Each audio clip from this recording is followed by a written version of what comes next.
കൊടുത്താൽ കൊല്ലത്തും കിട്ടുമെന്ന് പറയുന്നത് ഇതിനെയാണ്. ഇത്രയും കാലം ആളുകളെ പറ്റിച്ചുകൊണ്ട് വോട്ട് നേടുകയായിരുന്നു വയനാട്ടിൽ കോൺഗ്രസ് ചെയ്തുകൊണ്ടിരുന്നത്. എന്നാൽ ഇനി അത് നടക്കില്ല എന്നാണ് വാർത്തകൾ കാണുമ്പോൾ മനസ്സിലാവുന്നത്. പ്രിയങ്ക ഗാന്ധിക്ക് എപ്പോഴും ജയിപ്പിച്ചു വിടാൻ ഒരു മണ്ഡലം എന്ന ഒരൊറ്റ കമ്മിറ്റ്മെന്റ് മാത്രമേ വയനാട്ടുകാരോടുള്ളൂ. അതവർ മനസ്സിലാക്കാൻ വൈകിയതിൽ മാത്രമാണ് അതിശയം. കഴിഞ്ഞ ദിവസം വഖഫ് ബില്ല് ലോക്സഭയിൽ നടക്കുമ്പോൾ ഇത് തന്റെ കാര്യമില്ലെന്ന മട്ടിൽ വിദേശത്ത് പോയി വിലസി നടക്കുകയായിരുന്നു പ്രിയങ്ക ഗാന്ധി. അതോടുകൂടി പ്രിയങ്കയോടുള്ള മുസ്ലിങ്ങളുടെ വിശ്വാസം തന്നെ പോവുകയായിരുന്നു. അതോടുകൂടി വഖഫ് ഭേദഗതി ബില്ലിൽ ചർച്ചയിൽ നിന്നും വിട്ടുനിന്ന പ്രിയങ്ക ഗാന്ധിക്കെതിരെ വയനാട് മണ്ഡലത്തിൽ പ്രതിഷേധം ഉപ്പുകയായിരുന്നു.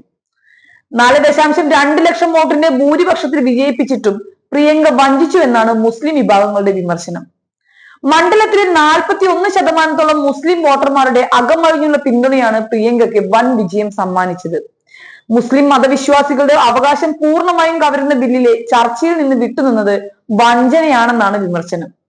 മുസ്ലിങ്ങളുടെ ഭരണഘടനാവകാശങ്ങൾ BJP ബുൾഡോസർ ചെയ്യുമ്പോൾ പ്രിയങ്ക എവിടെയായിരുന്നുവെന്ന ചോദ്യം എക്കാലത്തും മായാതെ നിൽക്കുമെന്ന് മുഖപ്രസംഗത്തിൽ പ്രിയങ്കയെ കുറ്റപ്പെടുത്തിക്കൊണ്ട് എഡിറ്റോറിയലിലൂടെ സമസ്ത വെള്ളിയാഴ്ച ആഞ്ഞടിച്ചിരുന്നു.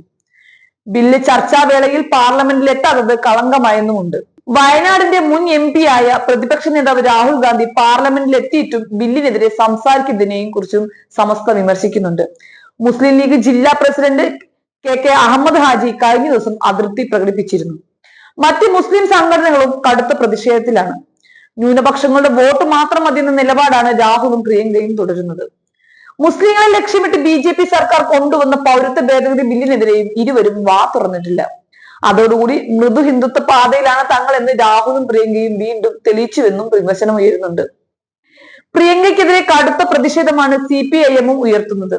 ലോക്കൽ കേന്ദ്രങ്ങളിൽ വ്യാഴം വെള്ളി ദിവസങ്ങളിൽ പ്രകടനങ്ങളും പ്രതിഷേധ യോഗങ്ങളും സംഘടിപ്പിച്ചു.